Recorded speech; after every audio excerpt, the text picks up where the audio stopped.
Football and 4 is powered by the Inside the Birds podcast. It's brought to you by Bet365. Whatever the sport, whatever the moment, it's never ordinary at Bet365. We're live at the Fanatic Sportsbook here at Ocean Casino Resort in Atlantic City. And, of course, well, are the Eagles a running football team? The dominance continues with their 7th win in a row, and they do it behind Saquon Barkley. 255 yards. He had over 300 yards of total offense in the game. Adam Caplan from the Inside the Birds podcast, which you can get on all podcasting platforms. And don't forget to check out their YouTube channel. Just search Inside the Birds. And Adam, is it time for us to acknowledge what this team is? This is a team that runs the football, and I guess Jeff Lurie has to be okay with it. It is. It's so funny because Joe Banner and I, the former Eagles president, we worked at ESPN together. And once I got to know Joe very well, and he explained to me how where their philosophy came of wanting to be a passing team. They studied the 49ers. They commissioned a study from MIT and how you got to come out throwing the ball and so forth. And this is like the antithesis of that. It's really interesting, Mike. You and I, last couple of weeks, I gave you the run-pass ratio, but we went deep inside in what it really means. It's really not going to stop. To move this along here in what you're talking about, they're basically, their foundation is running the football. The offense does not go through Hurts anymore in his arm. It goes through Barkley, and then the adjunct would be Hurts when he runs the football. But it's all about Barkley. And I just find it fascinating, although he ran better in the first half last night, Barkley. I wish I knew this answer. I'm sure I could look it up through Pro Football Reference, but I don't know of a better running back in the second half of games during my career. I've covered the league now close to 27 years. I've never seen anything like this. And Barkley's never run better. It's not just the raw numbers, Mike. He's become a better football player here, which is kind of been lost on everyone. We're just assuming, okay, great offensive line. Guy's a good player with the Giants, and now he's just better because there's an offensive line here. No, it's a lot more than that. It's coaching from Jamal Singleton. It's the scheme by Jeff Stoutland, and I think you add all that up, yes, with this elite offensive line, this is why you've got a home run hitter.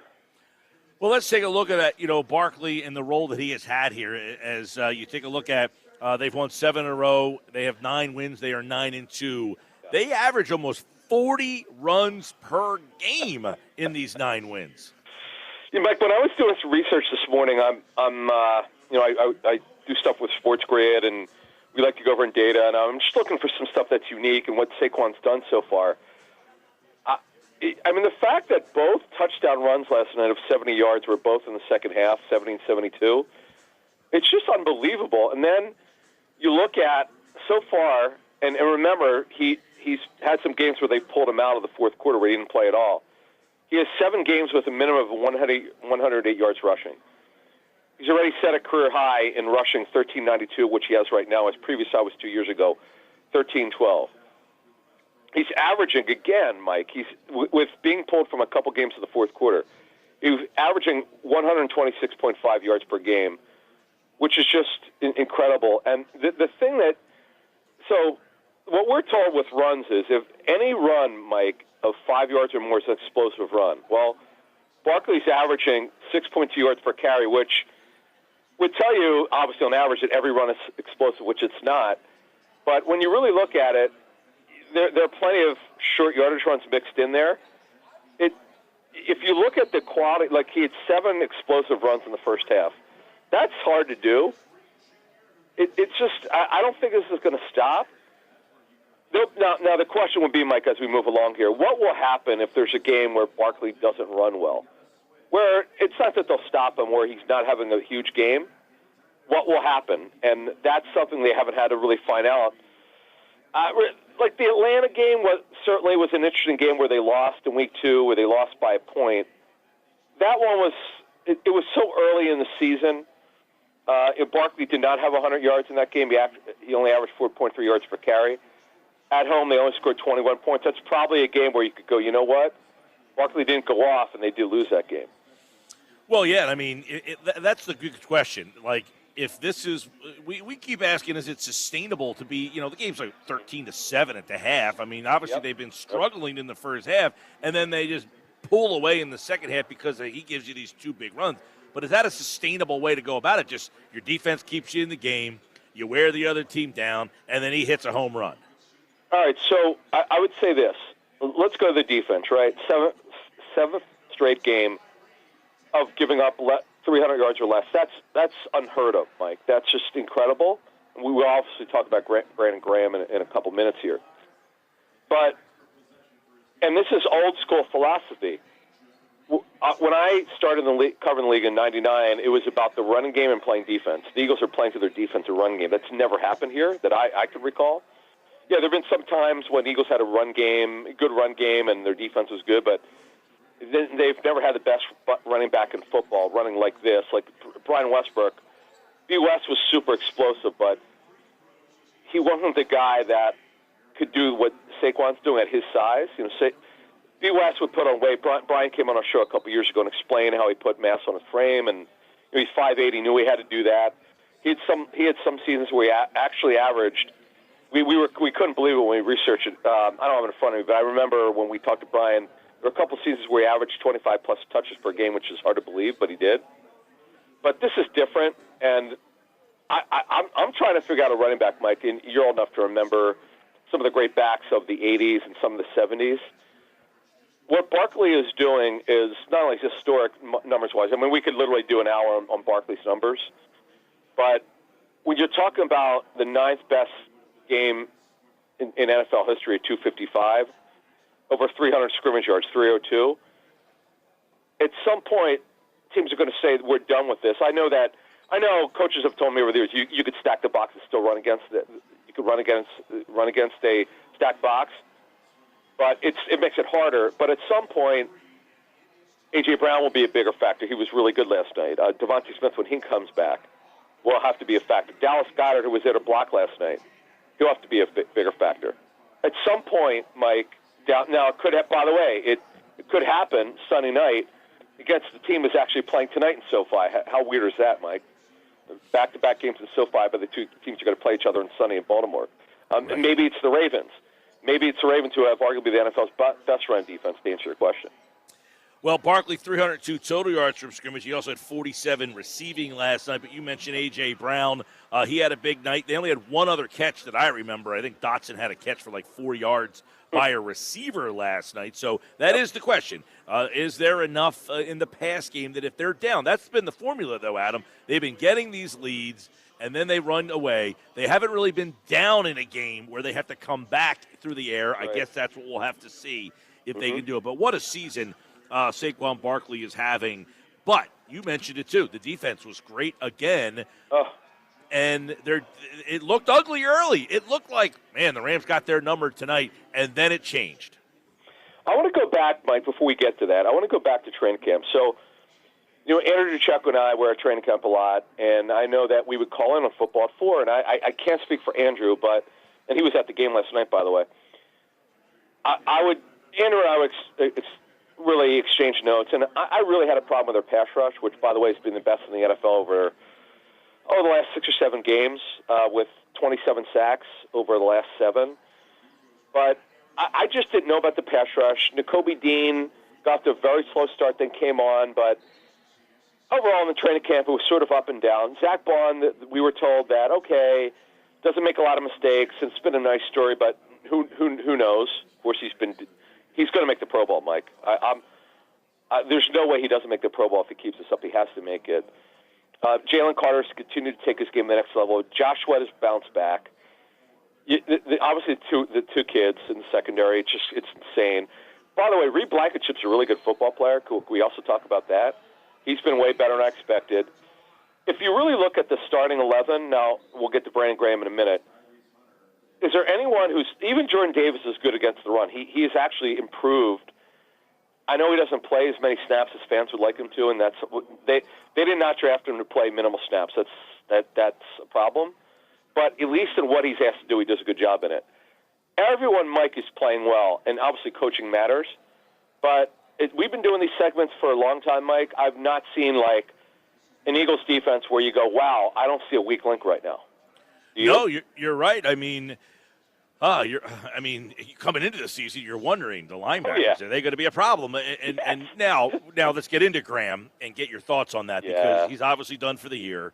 And what What do they have? And if they lose him, what does that mean for this defense if they don't have someone that's giving them comparable snaps? Mike, I use this word, and I really think it was apropos. BG's urgency, I'm not sure where he gets this. And he's done this occasionally throughout his career. Obviously, in the Super Bowl game against New England, his urgency was ridiculous. I actually talked to BG about that a couple years ago. We play in a charity event every summer. I'd like to catch up with him when I get a chance and explain certain things in his career. But he said he kind of felt it like he had to do something big against Brady, obviously in 2017. And something's happened before he had this injury, obviously, where, my God, he took over the game in the second quarter, really insane before he got hurt. The pressures, he got 3 quarterback pressures. He had the big sack, and they don't have that at the edge. Josh Sweat's a good football player. He's really bounced back, as I talked about, and he should be okay. He was able to come back after he got hurt. But they don't have that. And by the way, he's a supreme run defender. He's kind of one of these cerebral guys, Mike, that I guess because he's a wily old vet, he's seen it all and done it all, and he's had some great coaching. They don't have anyone even remotely close to this. He's still playing at a high level at 36 and a half years old. He turns 37 in April. It's really incredible what he's doing. BG is not, though he kind of announced that he was going to retire after the season, he's kind of backed off. He did that in the offseason. He's kind of backed off of that. I'm sure the Eagles will want him back. It's just, what does BG want to do? He'll get to that when he has to. But it's going to be a problem, Mike. They're down. They are so low on their edge rusher group. So we mentioned Josh Sweat. Nolan Smith has played a little better the last 3 or 4 weeks. He's been starting anyway. Jalen Hunt for now, is their third edge rusher. Mike, he's not ready for that. Mm-mm. He's not. He did have one really nice play last night. And then you saw the previous week, Mike, he didn't even really play on defense. Then the week before that against Dallas, he played a ton. Even when it counted, he played a lot. So Tron Jackson almost certainly will be added off their practice squad, who knows the defense. There's guys like Melvin Ingram who played for Fangio last year in Miami. He's out there. It's not a very good list, Mike. No one can come out there. I'm going to debut these lists with Andrew tomorrow night. A personnel guy sent me a couple names of guys who Vic coached who were out there. One guy I was not even aware of, who's much younger but isn't done much. So, look, they have what they have. Yes, you can move Jalen Carter. They've moved to edge. He's done a little bit of edge work his first 2 years. But that's not going to solve an issue. Moro Ojomo, if you do that, Moro Ojomo will play more. And by the way, he's a good player. He's done a good job. But it's going to be a problem without BG. And obviously the leadership quotient of not being on the field, he'll do it from the locker room. He'll do it at practice. He'll help out. He'll basically be an assistant coach, which he's been before when he's hurt. But it's an issue, Mike. No doubt. It's going to show up. It's going to show up. Yeah, the plan without him seems to be hope right now. Because you're right. Yeah. He was wrecking that game last night. He was all over the place, plays in the backfield. Yeah, I was like, there's 55 again all over the place. He was outstanding, and he's been really good. Probably their most consistent player at that position this year, right? He has. It's crazy. He played 45% of the defensive snaps, and he got hurt in that game. Just think about how much he would have played if the game was close late and he didn't get hurt. And look, by the way, Dean had that great rush, that blitz. Now I know Vic's like Jim Schwartz. It's like a dueling "we hate the blitz" kind of meme. They just don't like blitzing. So that Vic won't do it. He's a selective blitzer. So it's going to be interesting to see what he does there, Mike. No doubt. There's not much they can do. It's not like Gabe Hall can't. Gabe Hall's a defensive tackle for people who are asking. That's not going to happen. Gabe Hall's also an undrafted free agent. You're right, Mike. They have what they have. They were well past the trade deadline. I'm sure the Eagles are very low. I got the workouts the last 6 weeks. I went through that. They only work one pass rusher. They just cut the kid, David and I, this past Saturday. So this past weekend. So, they could bring him back, but it's not like they have anyone that can get out there who's done anything. Adam Caplan football at 4. So, the defense loses Brandon Graham. But, yeah, they're playing well. They're playing well at all 3 levels. You've got the secondary has been outstanding. Those 2 young guys, it's really exciting to watch them grow. You mentioned Blankenship and the growth that he has had at that position. Because I think a lot of people looked at him and said, he's a third safety. They got to get another starter. But he has answered those questions as well. You mentioned the Dean Blitz. I mean, he ran through the running back last night. That was awesome. Baun had played both, in coverage and going side to side. So, yeah, they're playing well on that side of the ball. But I want to get your take on Sirianni and his role. He was getting criticized after that Jacksonville game. Yep. He had a 4th down and goal from the 3-yard line last night, and he took the points. I couldn't believe it. I was so bad. We have on for our Patreon group, we have a Discord channel for them. So I was in it last night. I'm like, are you serious? Because a couple guys agree with me. I wanted them to go for it. I'm like, come on, man, go for it. What are you doing here? And he kicked it. I don't know what, but their defense is playing so well. I just didn't understand it. But look, the only real issue I had was what the heck happened before the half, Mike. The under a minute left, and the strangeness of what they were. I don't know what he was doing with the timeouts left, and then Kellen Moore. See, I don't know. I know Kellen's the play caller, but why do they call those quarterback draws? I just don't understand it. What they should have done is done a quick out on the sideline. And by the way, obviously Jake Elliott was great last night. He looked all the way back. Let's hope it continues for their sake and his sake. I don't know, and they're indoors, so I would have given Jake a chance to kick like a. By the way, he's hit 260-plus yarders in his career, and they are indoors, but they kind of screwed that up. It didn't really matter in the end. It's just something that Nick's got to be better with, but it's unbelievable, Mike. This stat that the Eagles sent us, over the last 30 years, only 5 coaches have opened 9 or 2 or better in 3 straight years. Sirianni, of course, these last 3 years. Sean Payton, 18 through 20 with the Saints. Belichick, 2014 through 17. You obviously know how great they were.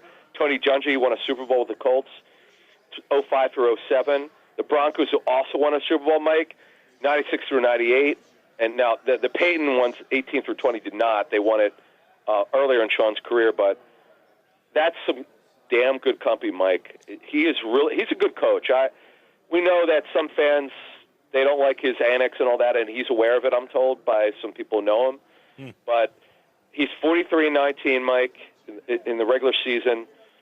7th highest winning percentage by a head coach in NFL history through 60 games. Guys are really – you know what the other thing he does a good job of, Mike? He makes sure his team is prepared. Other than the Bucs game where I went all in it, I was really mad. Just pissed off because they looked so bad and were unprepared. I get it, the Heat, and they were shorthanded. But other than that, Mike, could you really point to a game this season where they didn't look right? I mean, okay, they choked against Atlanta in Game 2. That's Week 2, okay. That's early on. But don't you think they look like a team that's very prepared? Oh, yeah, and listen, I go back to something that Jason Kelsey said on his podcast. He said that, he is the most prepared coach that he's ever played for. Wow, did he say that? Okay. He said in situational football that Nick is the most prepared coach he's ever played for. Situational football, just in terms of holding players accountable. Never been around a guy here's the bite here, Adam. Josh will play it for you. Okay. Nick, and I really mean this, is one of the best coaches I've been around, and talking about coaching situational ball, really understanding what to do in the right moment, motivating guys. We coach things up in team meetings and hold people accountable better than pretty much any other coach I've been around. I mean, those are pretty powerful comments, don't you? For coming from Jason Kelsey. Yeah, I think he's being honest. And Nick, so one of Nick's coaches when he was with the Colts as their offense coordinator, their play calling, told me that Nick has this uncanny ability. This is when I first heard of the connecting thing. He makes it a point, not only that he connects with his players, that his coaches have to do it as well. Now, I don't know about Vic Fangio connecting. I'm not sure about that one. In fact, I wish the press would ask Nick or Vic in his press conference, hey, did Nick tell you have to connect with your players to see what his response would be? I'd love to know that. But Nick is really good at that. He's a really good head coach. I know the roster. Give Howie Roseman credit. Boy, this roster is fantastic. That's another thing. You got a great and I'll leave you with this, Mike. I'm sure you'll agree with me. How much better is the coaching this year than last year? Oh, I think that was the big difference that the Eagles said in the offseason. People kept asking, what happened? What happened? I think they told you the answer. We were not coached well enough, and our two big moves, and of course they went and got Barkley, but our big moves were upgrading at the coordinator level and the coaching staff in general. I mean, I think that's pretty evident at this point, right? 100%. Vic is, for all these people thought he's washed up, and they were like so focused on, when has he ever had a number one defense? Like, if that tells you if the guy's a great defense coordinator, how about going through all the teams he's coached, how well he's done? He's went to the Super Bowl with the Niners. He's done. If you go through every team he's been with, you'll find a lot of greatness. It's just that people, unfortunately, sometimes have crazy high standards where if you're not this, you can't be great. You can't be a great coach. So the guy's really good. As I said, they got the adults in the room now with their coaching staff on defense. Last year was a bad job by Nick. He didn't hire good staff last year, and he's hired a much better staff, and it's showing on the field. All right, Eagles getting ready for the Ravens. You'll see the Ravens tonight. You can listen to that game on 97.3 ESPN. It's the Harbaugh Bowl Part 3. Yeah. And, of course, the Ravens will be hosting Philadelphia next Sunday, 4:25, and you can listen to that game on 97.3 ESPN. Well, Adam, I don't think we'll be catching up with you the rest of this week. Of course, a short week. Happy Thanksgiving to you, man, and we will catch up with you next week. Same to you. It's Andrew. You and Andrew, Tuesday, Wednesday. I'll see you next week. Yeah, bud. All right, there's Adam Caplan. Yes, Andrew will be on tomorrow. He was in L.A. We'll get his take from L.A. On the game out there on Tuesday. And then on Wednesday, Andrew's back with the matchups to watch in the Eagles game against the Baltimore Ravens.